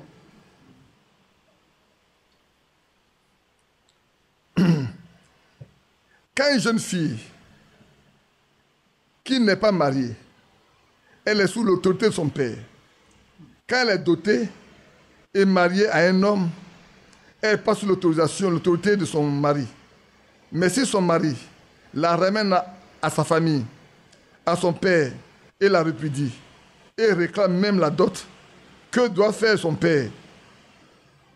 Dans ce cas, la soeur peut-elle se remarier ou pas? Vous répondez? Non, je n'ai pas encore répondu. Oh non, le matin on a répondu. Le soir on n'a pas encore répondu. Elle peut se remarier. Elle a un mari vivant. Aussi longtemps que son mari est vivant là. Ce mari qu'il a jeté dehors là, aussi longtemps qu'il est vivant, elle ne peut pas se marier. Ce n'est pas possible. Aussi longtemps que l'homme est vivant là, elle ne peut pas avoir un deuxième mari dans sa vie. Notez ça comme ça. On ne peut avoir un deuxième mari que si le premier est mort. Amen. Aussi longtemps qu'il n'est pas mort, tu ne peux pas, frère et soeur. C'est pour ça que je vous dis que on n'est pas dans la religion, on n'est pas dans les dénominations. Le Seigneur nous ramène au commencement. Le procès qu'il a donné là, l'apport qu'il a donné, c'est pour que nous sortions des chemins battus. C'est pour ça que beaucoup ne peuvent pas rester dans le message. Hein. Et on commet beaucoup d'erreurs parce qu'on ne connaît pas le message. On ne connaît pas. Comme on ne connaît pas, on fait beaucoup d'erreurs. Pourtant, dans les réponses, j'ai dit aux gens, vous savez, depuis 72 de messages ici. Mais de 72 aujourd'hui, combien d'erreurs on n'a pas commises? Combien de fautes? Mais pourquoi? Parce qu'on ne lit pas, on ne cherche pas à comprendre. On garde encore nos bribes qu'on a prises dans les religions. On pense que c'est ça qu'il faut appliquer. Et souvent, on fait notre analyse, notre intelligence. La parole de Dieu n'a rien à foutre à notre intelligence. Hein. Ce que Dieu a dit. Frère, est-ce que notre intelligence est plus élevée que l'intelligence de Dieu? Non, point du tout. Nous devons marcher avec l'intelligence de Dieu. Nous devons le faire. Tout ça, il y a mis non dessus. Hein. Une femme mariée est liée par la loi à son mari tant qu'il est vivant. Oui, ça c'est Romains 7, 2 qu'on a lu là. Ça. Est-ce que le lien lie aussi l'homme? C'est quoi ça? Le lien courant ou quoi?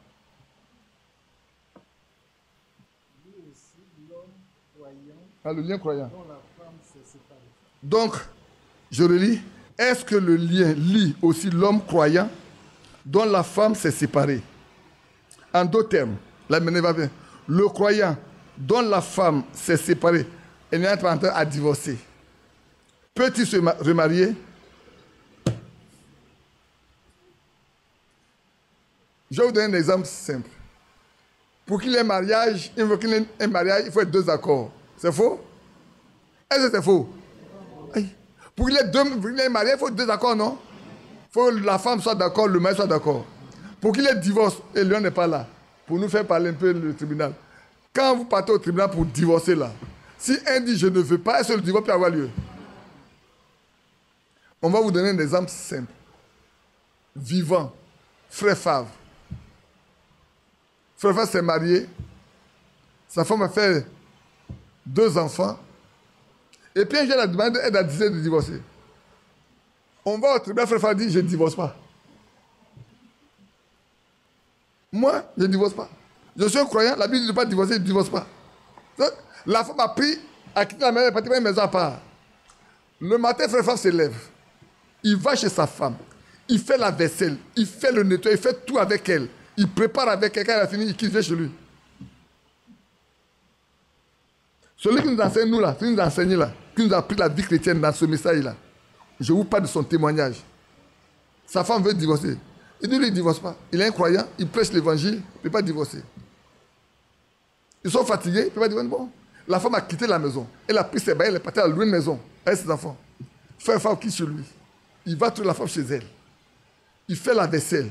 Il n'a pas mangé là-bas, hein, mais il fait la vaisselle. Il fait le nettoyage. Il fait tout avec elle. Il fait tout. Quand elle a fini, il vient chez lui à la maison. Il vient préparer pour manger. Pendant tout le temps, jusqu'à il est devenu vieux maintenant, il est dans les... C'est pas. Voilà. Voilà la preuve que l'homme là, il craint Dieu. Il est resté dans sa position de croyant.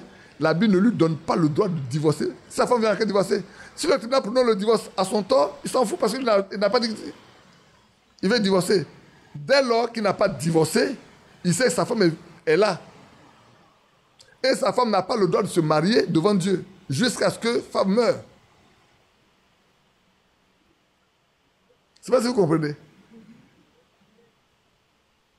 Donc, le mariage, là, c'est compliqué. Hein? Mais c'est beau. Hein, Angèle? C'est beau, non? Quand Dieu est dedans, non?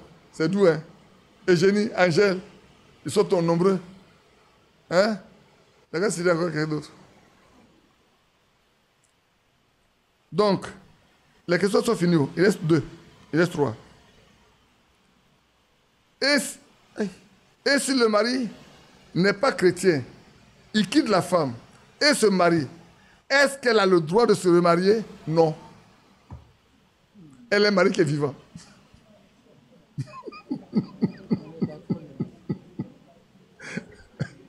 Dès lors qu'elle a un mari vivant, c'est non. J'ai voté non.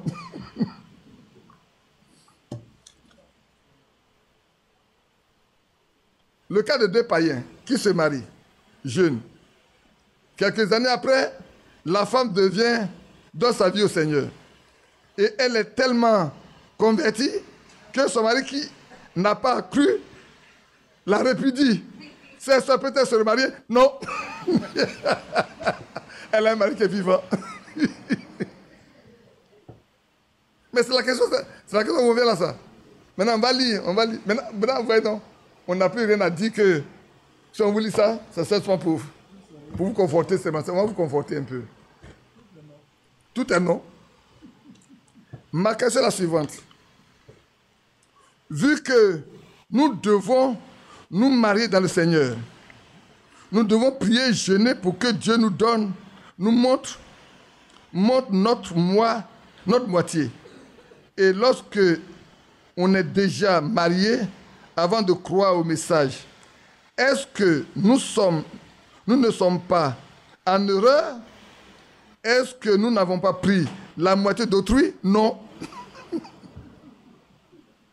Frère, il ne faut pas trouver des arguments pour dire comme moi je suis venu au message là. Que celle que j'ai auparavant n'était pas convaincue, non, c'est pas pour moi. Et il va recommencer. Donc tu la laisses, tu la mets en état d'adultère et toi tu te maries à une autre, tu es en adultère. Le ciel est fermé pour toi. Non. Bon, maintenant je vais vous lire ce que l'homme de Dieu. Oui, mais lis pour toi aussi. L'autre là, lis pour toi là. Non, je veux que tu lises. Oui, il dit qu'il va à Korogo. Il s'est déjà dévoilé même s'il va à Korogo. Il a pour Korogo et puis il a des questions.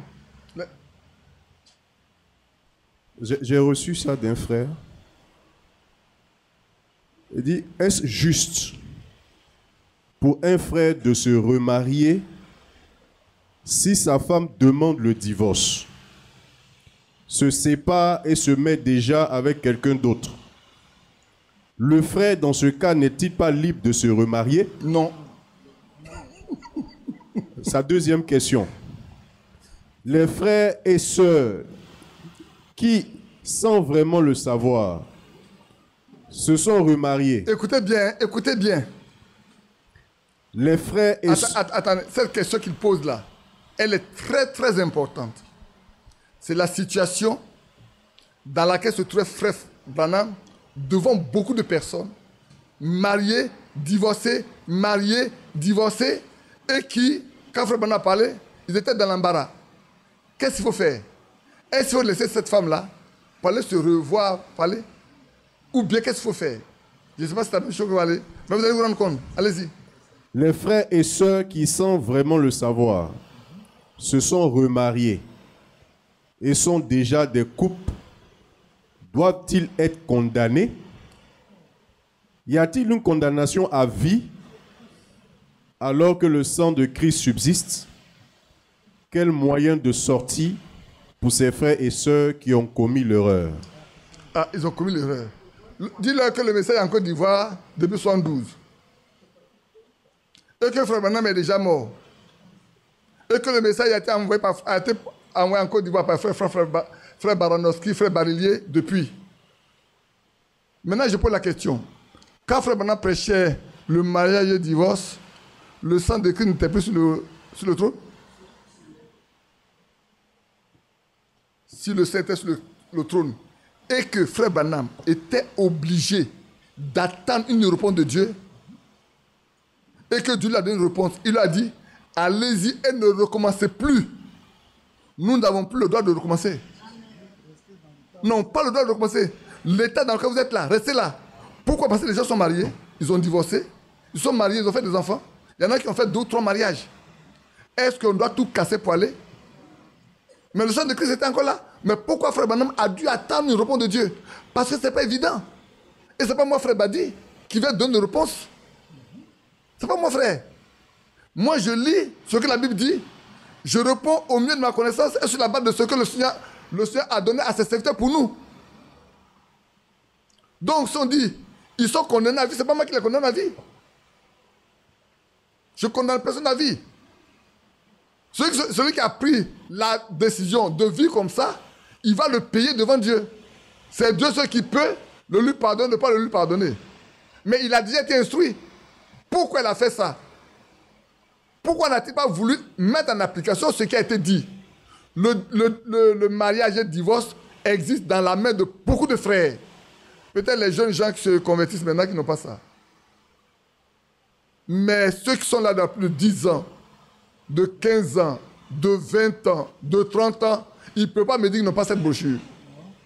Ils ne peuvent pas me dire qu'ils n'ont pas le mariage problème ancien de Frère Franck. Ils ne peuvent pas le dire. Mais pourquoi ne veut-il pas marcher avec? Pourquoi ne veut pas marcher avec ça? Même déjà avant, je vais vous dire une chose. Avec les livres de Bourdon, les questions-réponses existaient. Nous, on les avait. Les livres de frères de Bourdon, qui a datilographié à main les brochures, les lettres circulaires, et même les brochures, et les questions-réponses, les cahiers de Bourdon, oui, existaient. Dedans, toutes les questions-réponses que nous avons aujourd'hui, existaient déjà. Toutes les questions-réponses que nous avons aujourd'hui, là, existaient déjà dedans. Pourquoi, frère, malgré tout ça, les erreurs avaient été commises, là. Les erreurs avaient été commises par nos aînés. Malgré la disposition de tout ce matériel dans nos mains, on a commis des erreurs. Comme la soeur disait tout à l'heure ce matin, que à Tabou, une soeur qui a été mise à part à son mari, les frères l'ont donné en mariage. Quand maintenant l'homme vient demander sa femme, elle est déjà mariée. Mais ce n'est pas possible. Ce n'est pas faisable. Et quelqu'un me disait, il y a un monsieur qui a chassé sa femme. Et cette femme est une sœur. L'homme est parti, il a fait sa vie, il a pris une femme. 10 ans après, il est revenu prendre sa femme. Il a mis l'autre dehors, il a pris sa femme. Si elle est restée fidèle, elle ne s'est pas souillée, elle est restée. 10 ans après, il vient la prendre. Et il vient la prendre. Et c'est ça ça c'est normal. Donc ce qu'on demande aux sœurs, c'est d'être fidèle à Dieu. Je répète, ce qu'on vous demande, c'est d'être fidèle à Dieu. De rester dans votre foi par rapport à la parole de Dieu que vous recevez. C'est ça qu'on doit vous enseigner. Pour que vous soyez des chrétiennes et restez fidèles au Seigneur. Et c'est vrai. Sœur, écoutez-moi bien. Et j'ai dit aussi aux frères. Ce qui doit être prédominant dans notre vie, c'est pour ça que ce que l'apôtre Paul a dit en introduction de 1 Corinthiens 7 est important. Ça passe comme quelque chose de banal. Ça passe comme quelque chose de banal. Mais ce n'est pas banal. Hein? Il y a un sens très profond. Je vais vous le relire. Pour ce qui concerne les choses au sujet desquelles vous m'avez écrit, je pense qu'il est bon.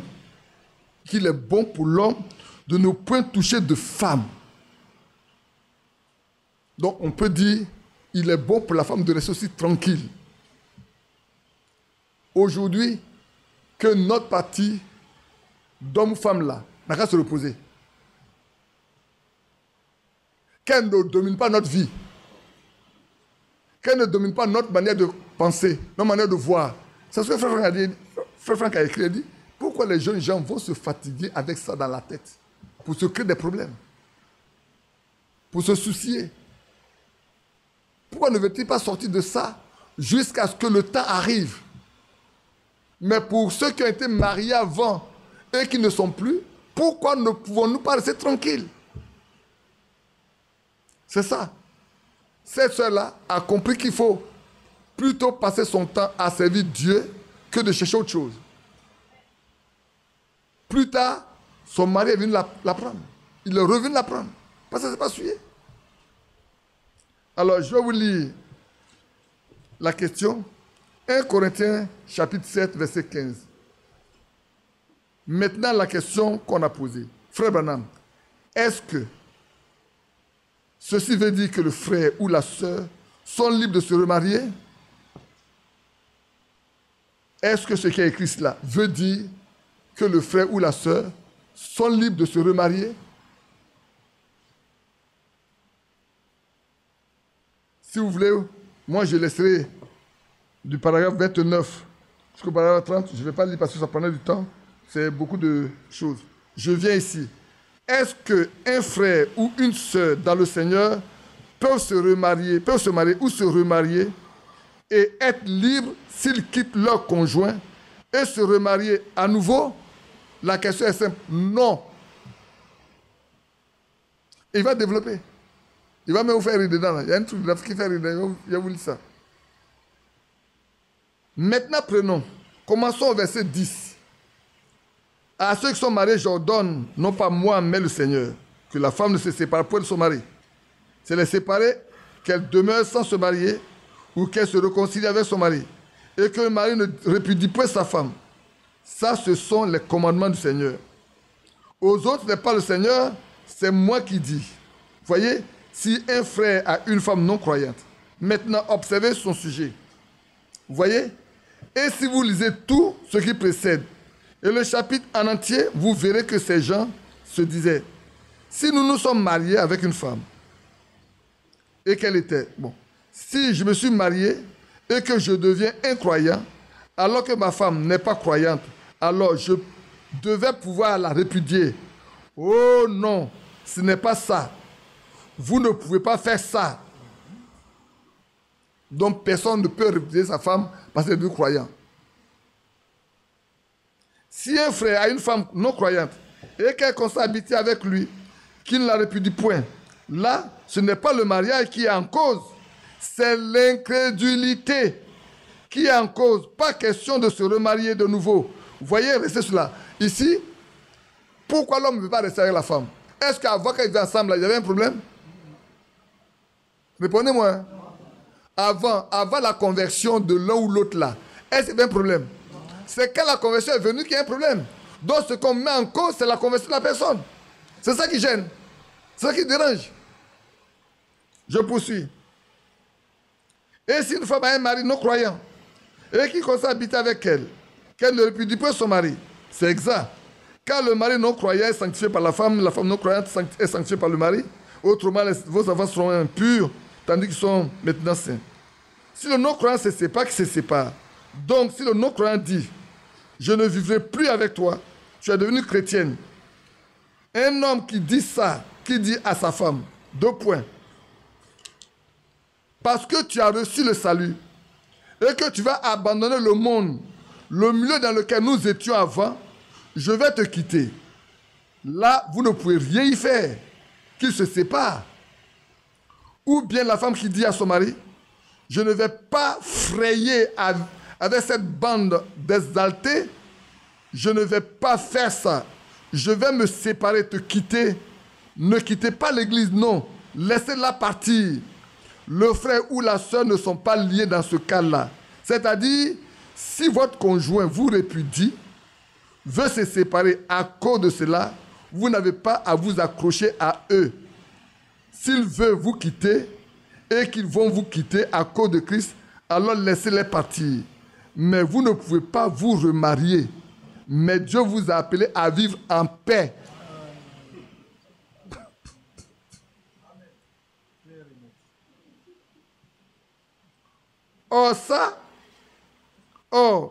Ça ne veut pas dire que vous pouvez vous remarier. Ça, il a déjà précisé. Mais vous n'avez pas à vivre avec un mari non croyant ou une femme non croyante s'il ne consente pas. S'il ne consente pas, dites, allez, va à l'église. Si toi, tu veux y aller, ça te regarde. Si tu veux aller à ton église, allez, vas-y. Mais moi, je n'y crois pas. Je suis prêt à faire n'importe quoi pour toi. Je ne me mettrai pas en travers ton chemin. Allez, vas-y. Ça correspond à ce qu'on a lu la fois dernière. Cet homme dont la femme est convertie et puis il n'est pas converti. Il dit à la fois il faut aller à l'église, mais moi je ne te suis pas. Et après il a éprouvé sa femme et pour finir il a été gagné, n'est-ce pas? Dans ce cas, demeurez ainsi car vous ne savez pas si votre vie sanctifiera ce croyant, l'incitera à croire. Voyez, l'un ou l'autre, homme ou femme, voyez. Mais, bon, frère Branham, je me suis marié et ma femme est non-croyante. Il y a ici une sœur à laquelle je pourrais me marier.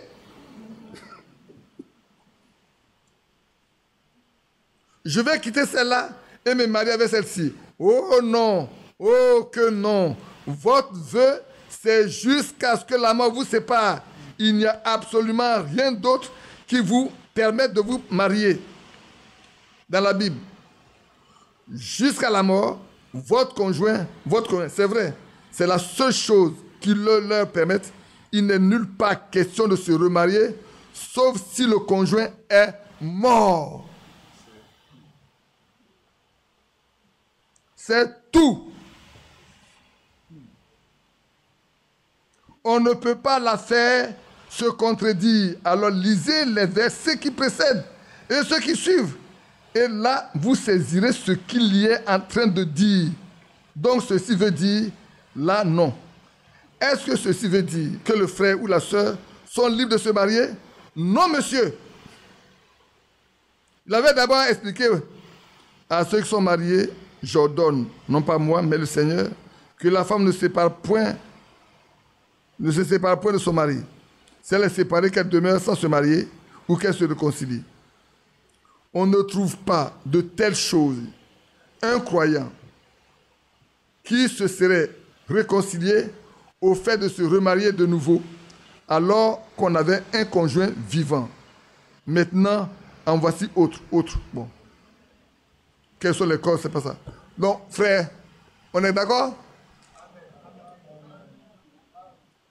C'est fait. Hein? Si on connaissait ça, on aurait évité beaucoup de situations à beaucoup de personnes.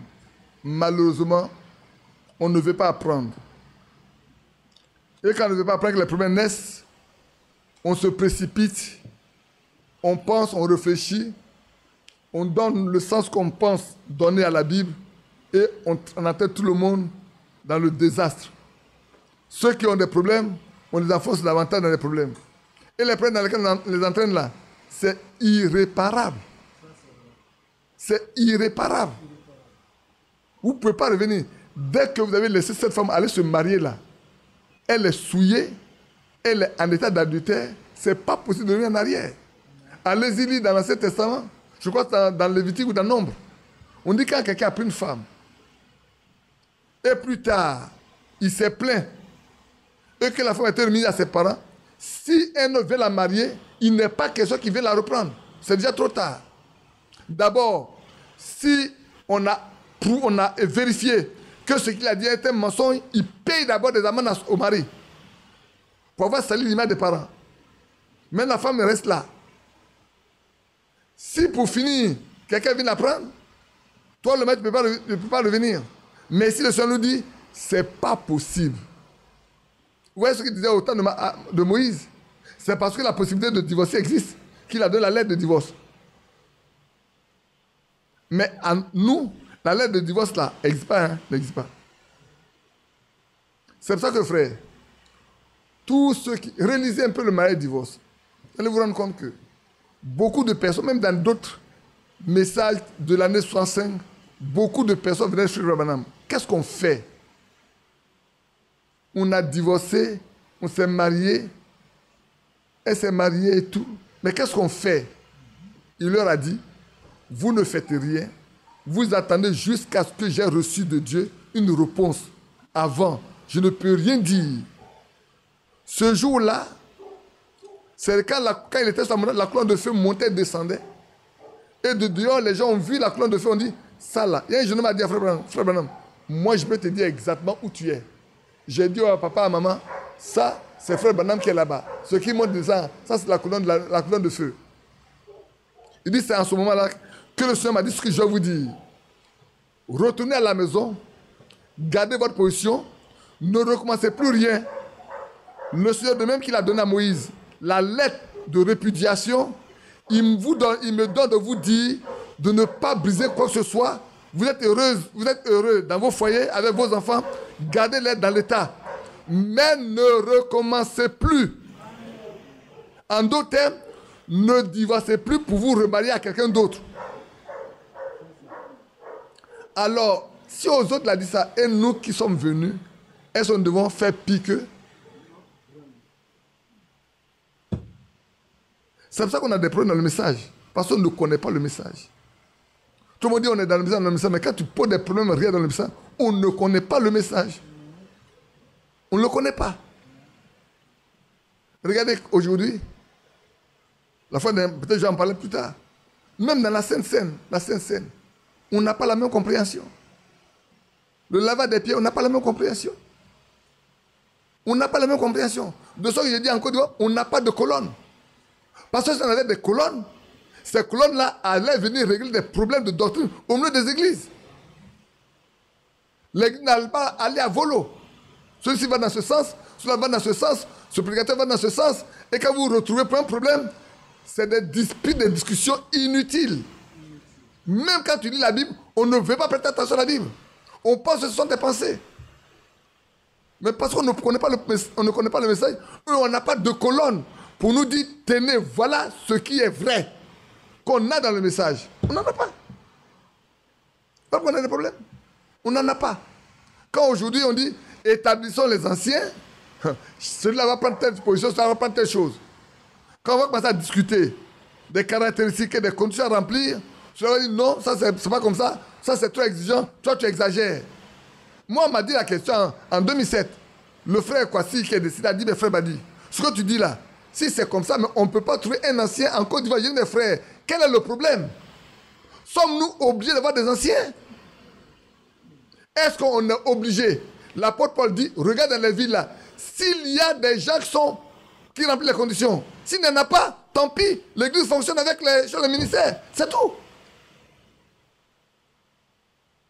L'église ne marcherait pas. Est-ce qu'elle ne marche pas à Crète et continue de marcher à Crète? S'il n'a pas encore établi les anciens, est-ce qu'elle ne marche pas? Elle marche. On continue avec ce qui marche. Jusqu'à ce qu'on ait des gens qui remplissent les conditions. Mais on veut toujours établir des anciens. Et malheureusement, souvent, il n'y a personne pour suivre les églises là. Il n'y a personne pour suivre les églises. Pour qu'on voit l'évolution de ceux qui connaissent les églises et savoir qui faut établir. On n'en a pas. Qui, aujourd'hui là, prenez toutes les églises à l'intérieur, dites-moi, celle qui est suivie par un frère, qui est un ancien, quand il dit ancien, pas qu'il a été établi ancien, mais qui est ancien dans le ministère depuis des années, qui sait bien et qui suit l'église pour voir comment l'église évolue et établit la doctrine dans l'église jusqu'à ce que l'église soit mûre pour qu'on trouve des gens. Laquelle? Nulle part. Nulle part, frère. Nulle part. Ce qui veut dire qu'en réalité, il n'y a pas d'apôtre au milieu de nous. On prétend être tout, sauf des gens qui sont capables d'aller régler les problèmes dans les églises. Soit capables des gens qui peuvent aller poser des doctrines dans l'église, selon le message qu'on a, selon la parole de Dieu. Frère nous dit, la parole de l'heure là, c'est la parole de l'heure là, c'est la parole de Dieu. La parole de Dieu, c'est le message de l'heure. En d'autres termes, si quelqu'un connaît bien le message de l'heure là, il doit connaître la Bible. Avec le message de l'heure, il peut aller devant n'importe qui, n'importe quand et n'importe où pour défendre la doctrine. C'est tout. Ça, comme on est ensemble, je vous ai lu, mais je vais vous dire, quand on prendra nous, qui sommes des enseignants, quand on va commencer à discuter entre nous, on ne va pas s'écouter. À moins que quelqu'un dise, frère, tenez Élysée. Tenez Élysée. Allez, on se tait. Mais on ne se fait pas confiance. Et c'est ça le problème. Que Dieu nous aide. Donc, la seule porte de sortie, je le répète, la seule porte de sortie, c'est quand il y a la fornication. En dehors de ça, là, sont tous fermés. Les portes, les fenêtres sont fermées. Il n'y a pas un lieu où tu as trouvé échappatoire. Les portes, les fenêtres sont fermées. C'est pour ça qu'un temps, il y a des païens qui cherchent à marier les sœurs au milieu de nous. Parce qu'ils ont compris que le vrai croyant n'a pas la possibilité de sortir. Et même des femmes qui savaient que les vrais croyants n'ont pas la possibilité de sortir, voulaient venir s'asseoir pour trouver des frères, pour les marier. Nous, on en a vu à Williamsville. Oh, de grandes dames, de belles figures, elles sont venues. Elles sont assises pendant 1 an. Elles disent, bon, ici, on ne se marie pas. Elles sont parties. C'était aujourd'hui là, elles se sont déjà mariées. C'était aujourd'hui où on va avoir les femmes elles sont déjà mariées. En ce temps-là, je vais vous dire une chose. En ce temps, ce n'est pas l'église, ce n'est pas les hommes qui attendent l'église. Hein. Non, ce n'est pas l'église qui attend les hommes, c'est les hommes qui attendent l'église. Badou est là. Tu viens en retard là. Tu n'as pas de place. Hein. Si tu attends 9h30 pour venir là, tu n'as pas de place hein, pour t'asseoir. Tu vas t'asseoir dehors, sous le soleil. Et quand quelqu'un vient dans l'église là, il ne se préoccupe pas de quelqu'un. Ce qui l'intéresse là, c'est prier et lire sa Bible. Il vient tôt pour s'asseoir, pour prier et lire sa Bible, pour prier et lire jusqu'à ce que l'heure des cantiques arrive. Avant qu'on ne commence. Aujourd'hui, c'est l'église qui nous attend. Il dit, venez s'il vous plaît. Mes chers sont là, venez s'il vous plaît. C'est ça, non? Mes chers sont là, venez s'il vous plaît. Non, avant, non. C'est l'homme qui dit, c'est pas encore ouvert. On dit c'est ouvert. Et chacun connaît sa place. De sorte que si le jour la personne n'est pas là, on sait cette place pour cette telle personne. Que Dieu nous aide. Que Dieu vous fortifie. Je pense que on vous a beaucoup épuisé. Il est déjà 17h05 à ma montre. On va se lever. Il y a encore beaucoup de choses qu'on pourrait dire là-dessus, sur le mariage. Mais une seconde. Asseyez-vous une seconde. Je vais terminer avec ça.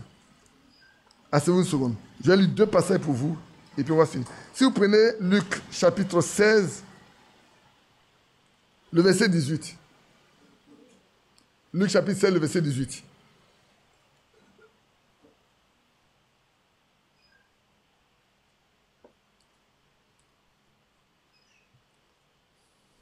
Il dit ceci, quiconque répudie sa femme et en épouse une autre, commet adultère. Et quiconque épouse une femme répudiée par son mari, commet adultère. C'est très radical. Quiconque répudie sa femme et en épouse une autre, commet un adultère. Et quiconque épouse une femme répudiée par son mari, commet adultère. Et quand vous prenez Marc 10, je vais vous donner tous les passages concernant, comme ça vous serez complet. Et si demain quelqu'un vous appelle, il vous a dit, votre badi là, qu'est-ce qu'il a fait là-bas? Vous lirez la Bible avec lui. C'est comme, exactement dans Matthieu 19 là, on prend le verset 11, le verset 12.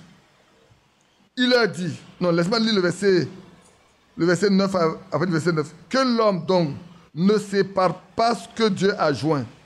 Lorsqu'ils furent dans la maison, les disciples l'interrogeaient encore là-dessus. Le problème de mariage et de divorce là.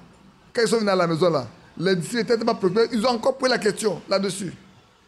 Il leur dit, celui qui répudie sa femme et qui en épouse une autre, commet un adultère à son égard. Il commet un adultère à l'égard de sa femme. qu'il a laissé tomber. Elle regarde celle avec qui il a pris. Et si une femme quitte son mari et en épouse un autre, elle commet un adultère. Donc si une femme dit, moi je ne te veux pas, je prends un autre mari, mais je commets un adultère. Puisque j'ai un mari qui est vivant. Que Dieu nous aide. Amen. Maintenant on peut se lever pour prier.